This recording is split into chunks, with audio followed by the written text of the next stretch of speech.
اچھا راجہ قمر الاسلام صاحب، آپ نے کامران مرتضیٰ صاحب جو آپ کے ایک طرح سے آپ کے دوست ہیں، آپ کی پارٹی کے ساتھ ان کے اچھے تعلقات ہیں مولانا فضل الرحمان کے ساتھ، وہ کہتے ہیں کہ جی آپ پک اینڈ چوز کر رہے ہیں اس سلسلے میں.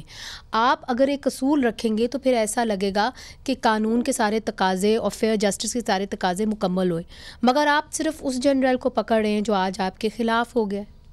یہ پہلی بات تو یہ ہے جی کہ یہ ایک فوج کا اپنا اکاؤنٹیبلٹی سسٹم کے تحت یہ کورٹ مارشل شروع ہوا تھا. اس کا ایک طریقہ کار ہے کہ پہلے جو ہے وہ ایک ایویڈنس سمری آف ایویڈنس ہوتی ہے، وہ ایک بڑا کمپریہنسو سسٹم ہے جو برٹش صاحب نے یقیناً اس پہ روشنی ڈالی. اس کے بعد پھر فیلڈ کورٹ مارشل. اب اس میں ایک فرق ہے سیاسی سرگرمی میں اور نہیں، مگر عمران خان صاحب کے لیے یہ راہ ہموار ہو گئی نا ملٹری ٹرائل کے لیے، اور کیا آپ کی حکومت کا کیا موقع ہے کہ عمران خان صاحب کا ملٹری ٹرائل ہونا چاہیے؟ میں وہی گزارش کرنے جا رہا ہوں کہ دو حصے ہیں. ایک حصہ وہ ہے کہ جس کا ٹرائل ابھی شروع ہوا ہے اور وہ فیلڈ کورٹ مارشل شروع ہوا ہے، اس کا تو تعلق جنرل صاحب کی نوکری کے ٹائم کا ہے، سیاسی سرگرمیوں میں مداخلت یا جو بھی چیزیں تھیں. لیکن مگر 9 مئی تو اس کے بعد ہوا ہے جب ریٹائر ہو گئے. میں وہی بات کر رہا ہوں. جو ایک فوجی افسر ہے، سینئر فوجی افسر، وہ جب ریٹائر ہوتا ہے تو وہ امین ہوتا ہے اس ساری انفارمیشن کا.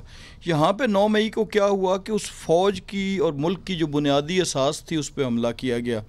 ملٹری کی انسٹالیشنز کو، تمام دفاعی تنصیبات اگر آپ دیکھیں، اس کو فرق کریں نا ذرا. نہیں ٹھیک ہے، مگر وہ تو سب کو پتہ ہے، بہت دفعہ بات دہرائی گئی ہے. میں آپ سے یہ جاننا چاہ رہی ہوں کہ پی ایم ایل این کا موقف ہے کیا؟ میں وہی موقف کیا سابق وزیر اعظم عمران خان کا ٹرائل ملٹری کورٹس میں ہونا چاہیے کہ نہیں؟ یس اور نو سر. میں وہی موقف دے رہا ہوں کہ جب یہ چیز ثابت ہو جائے کہ جو حملے ہوئے سولینز کی طرف سے بھی اور اس کی جو سورس تھی، اس کا جو انفارمیشن دینے والا ایک ایسی اگر شخصیت تھی اگر کہ جو ان چیزوں کی پریوی تھی، جو ان چیزوں سے آگاہ تھی کہ کہاں کہاں کیا کیا چیزیں، اور اس کا آپس میں ایک نیکسس کہہ لیں یا ایک لنک اگر بن گیا تو پھر ہونا چاہیے. تو پھر ڈیفینیٹلی ہونا چاہیے.